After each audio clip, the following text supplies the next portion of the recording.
নমস্কার বন্ধুরা, আমি ডোনা রিগালিস লাইভ কিচেন চ্যানেল নিয়ে তোমাদের সামনে এসেছি। আজকে আমি একটা সাধারণ রান্না করছি, সেটা হলো হাঁসের ডিমের কষা। শীতকাল যেহেতু, তাই আমি বানাচ্ছি এটা আলু ফুলকপি দিয়ে হাঁসের ডিমের কষা। আর এই ডিমটা কিন্তু একটু স্পেশাল, কারণ এর মধ্যে ডবল কুসুম রয়েছে। চলো তাহলে দেখে নাও আমি কি করে বানাচ্ছি ডবল কুসুমের হাঁসের ডিমের কষা। প্রথমে একটা মশলার পেস্ট তৈরি করে নেব। তার জন্য দিচ্ছি 4-5টা শুকনো লঙ্কা গরম জলে ভিজিয়ে রেখেছিলাম, সাথে দিচ্ছি 2 চামচের মতো গোটা জিরে, 6-7 কোয়া রসুন আর একটা পেঁয়াজ। রান্নাটা সর্ষের তেলে করব, সেই জন্য তেলটা কিন্তু গরম হওয়ার জন্য কড়াতে দিয়ে দিয়েছি। অপরদিকে দেখো, 4টে ডাবল কুসুমের হাঁসের ডিম নিয়েছি, এগুলোকে বয়েল করে রেখেছি। নুন, হলুদ, সামান্য লঙ্কার গুঁড়ো মাখিয়ে রেখেছি ডিমটার মধ্যে। মিক্সিতে যে মশলাগুলো নিয়েছিলাম সেগুলোর কিন্তু ফাইন পেস্ট একটা তৈরি করা হয়ে গেছে। একটা মিডিয়াম সাইজের ফুলকপিকে দেখো বড় বড় করে কেটে ভালো মতো ধুয়ে নিয়েছি। তেল গরম হয়ে গেছে, প্রথমে আমি ডিমগুলোকে দিয়ে দিচ্ছি। ডিমগুলোকে কিন্তু মোটামুটি ভেজে একটু তুলে নেব, খুব বেশি কড়া করে কিন্তু ভাজবো না, ভাজাটা মিডিয়াম রাখবো। ডিমগুলো কড়াতে দেওয়ার আগে কিন্তু অবশ্যই একটু একটু করে চাকু দিয়ে চিড়ে দেবে, না হলে কিন্তু ডিমগুলো অনেক সময় ফেটে গায়ে চলে আসতে পারে। সেই জন্য সাবধানতার জন্য কিন্তু অবশ্যই ডিমগুলোকে একটুখানি চিড়ে দেবে।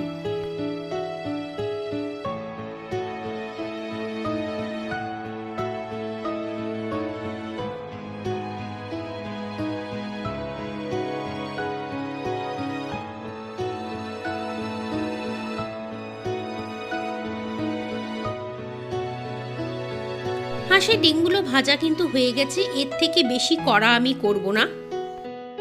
বাকি তেলের মধ্যে আমি ফুলকপিগুলোকেও একটু ভেজে নেব। ফুলকপিগুলো কিন্তু আমি সেদ্ধ করিনি, জাস্ট কেটে রেখেছিলাম।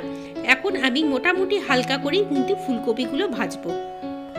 ফুলকপি ভাজার সময় সামান্য হলুদ আর একটু সামান্য নুন দিয়ে দিচ্ছি।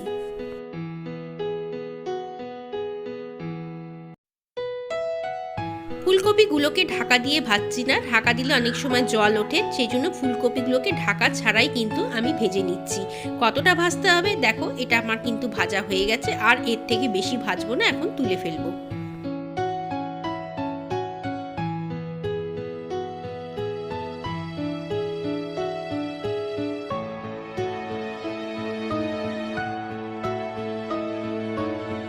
আরও 3 টেবিল স্পুনের মতো তেল আমি দিয়ে দিলাম।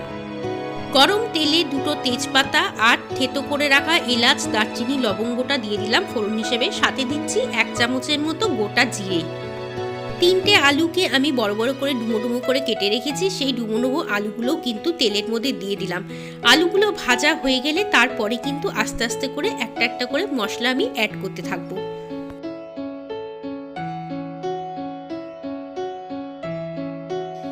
একটা কুচনো পেঁয়াজকে আমি আলুর মধ্যে দিয়ে দিচ্ছি। আলুটা মোটামুটি ভাজা হলে তবেই কিন্তু পেঁয়াজটা অ্যাড করবে। পেঁয়াজটাকে কিন্তু খুব বেশি আমরা লাল করে ভাজবো না, মোটামুটি ভাজা হয়ে এলে তখন কিন্তু এর মধ্যে আমি দিয়ে দিচ্ছি একটা টমেটো নিয়েছি, যেটা মিডিয়াম সাইজের, সেই টমেটো কুচোটাকেও কিন্তু আমি পেঁয়াজের মধ্যে দিয়ে দিলাম। টমেটো, আলু, পেঁয়াজ এখন সমস্ত কিছুকে 3-4 মিনিট ধরে আমরা ভালো করে ভেজে নেব। যে মশলাটা আমরা মিক্সিতে পেস্ট করেছিলাম, সেই মশলার পেস্টটাও কিন্তু এর মধ্যে আমি দিয়ে দিচ্ছি, কারণ এই মশলাটাকেও কিন্তু ভালো মতো ভাজতে হবে, কারণ এর মধ্যে কিন্তু পেঁয়াজ আর রসুন রয়েছে। যতক্ষণ না রসুন আর পেঁয়াজের কাঁচা গন্ধ দূর হচ্ছে, ততক্ষণ কিন্তু এই মশলাটাকে ভাজতে হবে।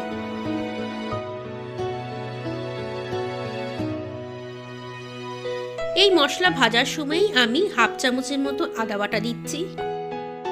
এখন আমরা আবারও কিন্তু সমস্ত মশলাকে ভালো মতো ভেজে নেব।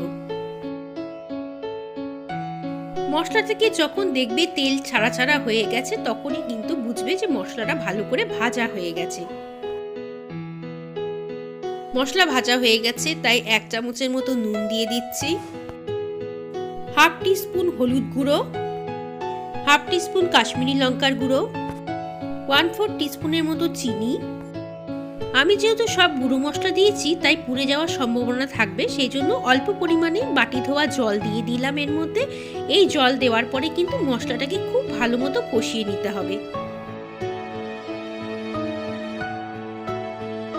1/2 টিস্পুন দিয়ে দিচ্ছি ধনে গুঁড়ো, দেখো মশলাটা কিন্তু কিছুটা কষে এসছে, এখন আমরা কিন্তু আবারও একটু জল দেব। এই সময় আমি কিন্তু ফুলকপিগুলোও দিয়ে দিচ্ছি। ফুলকপি যেহেতু আমার সেদ্ধ করা নেই, সেই জন্য মশলার সঙ্গে কিন্তু ফুলকপিটা কষিয়ে নিতে হবে। আর যে তেলটা বেরিয়েছে ফুলকপির থেকে সেটাও কিন্তু দিয়ে দিলাম। চলো এখন আমরা ভালো মতো ফুলকপি আলু এগুলোকে কিন্তু কষিয়ে নেব। আর কষানোর সময় কিন্তু অবশ্যই অল্প অল্প করে জল দিয়ে কষাতে হবে। এই রকম কষানোর ব্যাপারটা কিন্তু মোটামুটি আমরা 2-3 বার করব।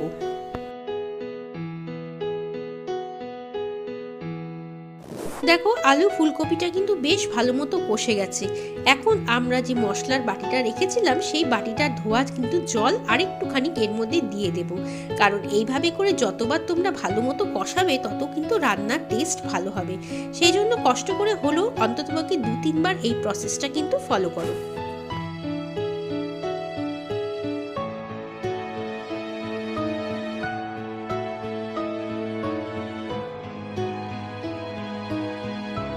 অল্প অল্প করে কষানোর ফলে মশলাটা কিন্তু খুব ভালো মতো কষে গেছে। এখন আমরা ঝোলের জন্য গরম জল দিয়ে দিচ্ছি। আমি মোটামুটি 2 কাপের মতো গরম জল এর মধ্যে দিচ্ছি। তোমরা যতটা ঝোল রাখতে চাইবে সেই অনুযায়ী কিন্তু ঝোলটা বাড়িয়ে বা কমিয়ে নেবে।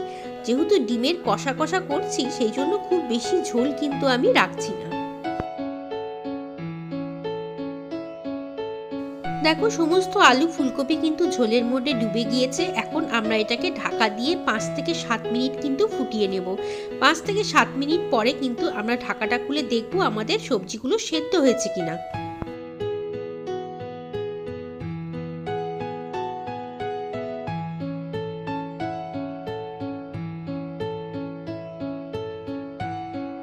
আলু ফুলকপি খুব সুন্দর সেদ্ধ হয়ে গেছে এবং খুব সুন্দর একটা গন্ধও বেরোচ্ছে। এখন আমরা কিন্তু এর মধ্যে ভেজে রাখা যে ডিমগুলো রেখেছি সেগুলোকে কিন্তু দিয়ে দেব। ডিমগুলো কিন্তু বেশি আগে দিতে যাবে না, তাহলে কিন্তু ভেঙে যেতে পারে। এই সময়টাই কিন্তু ডিমগুলো আমরা এর মধ্যে দিয়ে দিচ্ছি। ডিমটা দেওয়ার পরে আমরা 5-7 মিনিট ফুটিয়ে নেব, সেটা কিন্তু ঢাকা ছাড়া অবস্থায়।